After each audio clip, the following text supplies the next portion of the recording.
وسلم على رسوله الكريم أما بعد فأعوذ بالله من الشيطان الرجيم بسم الله الرحمن الرحيم إن الله وملائكته يصلون على النبي يا أيها الذين آمنوا صلوا عليه وسلموا تسليما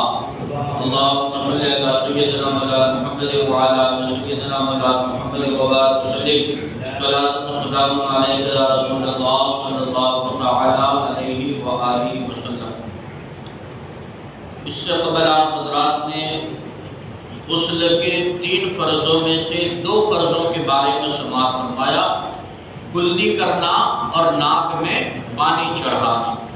اب غسل کا تیسرا فرض ہے تمام ظاہری بدن کو پانی سے تر کرنا،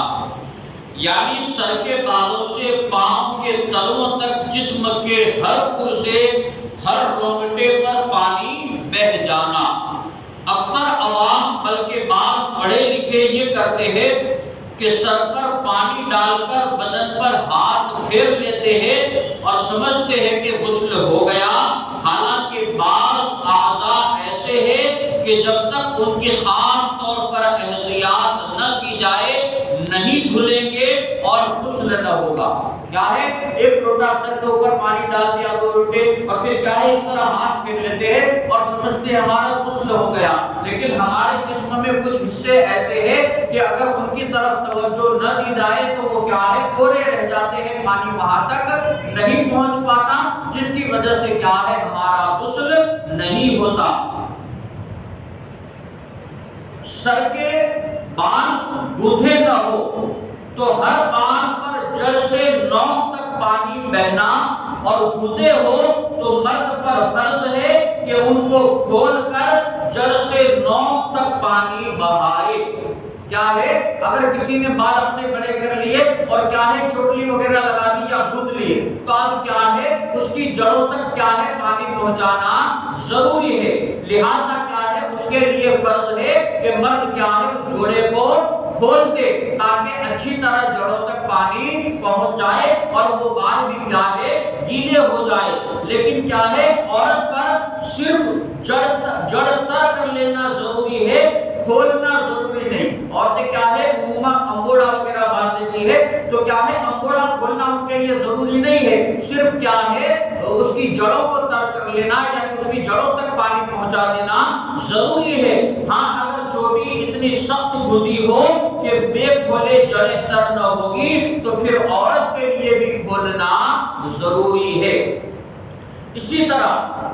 جن جن جگہوں پر احتیاط کی ضروری ہے وہ جگہ بتائی جا رہی ہے کہ وہاں پر پانی کیا ہے اگر بے احتیاطی کی جائے تو پہنچ نہیں پائے گا۔ کانوں میں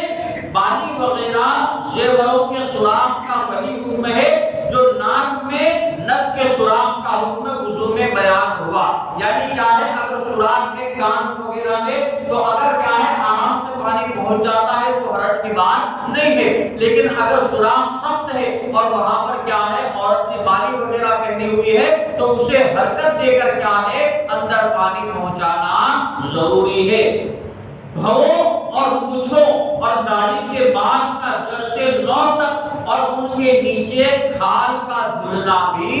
ضروری ہے۔ اسی طرح کان کا ہر پرزہ اور اس کے سوراخ کا منہ اسے بھی دھلنا ضروری ہے۔ کانوں کے پیچھے بال ہٹا کر پانی بہائے، جن کے بال بڑے ہوتے ہیں تو کان کیا ہے عموماً ڈھک جاتے ہیں جس کی وجہ سے کان کے پیچھے پانی نہیں پہنچ پاتا، تو بالوں کو ہٹا کر کان کے پیچھے پانی پہنچائے۔ اسی طرح ٹھوڑی اور گلے کا جوڑ کہ بے منہ اٹھائے نہ دھلے گا، یہ ہماری جو ٹھوڑی ہے اور گلے کا جوڑ تو عموماً کیا ہے اس طرح اگر ہم سر رکھیں گے تو پانی یہاں تک نہیں پہنچ پائے گا، تو کیا ہے سر کو اٹھا کر یہاں پانی پہنچانا ضروری ہے، اگر یہ پورا رہ گیا تو غسل نہیں ہوگا۔ اسی طرح بغلے کے بے ہاتھ اٹھائے نہ دھلے گی، ہم کیا ہے جس طرح نہاتے ہیں اس طرح چمبو وغیرہ سے نہاتے ہیں تو ہاتھ ہمارے کیا ہے اسی طرح رہتے ہیں، بغلیں کھلتی نہیں ہے، تو لہذا بغلوں کو اونچی کر کے اندر پانی پہنچانا بھی ضروری ہے۔ اسی طرح پیٹھ کا ہر پرزہ، پیٹھ ہمارا وہاں پر عموماً ہاتھ نہیں پہنچ پاتا تو کیا ہے کچھ پیٹھ کا حصہ بھی کوڑا رہ جانے کا اندیشہ ہے، تو لہذا پیٹھ کا ہر حصہ بھی دھلنا ضروری ہے۔ اسی طرح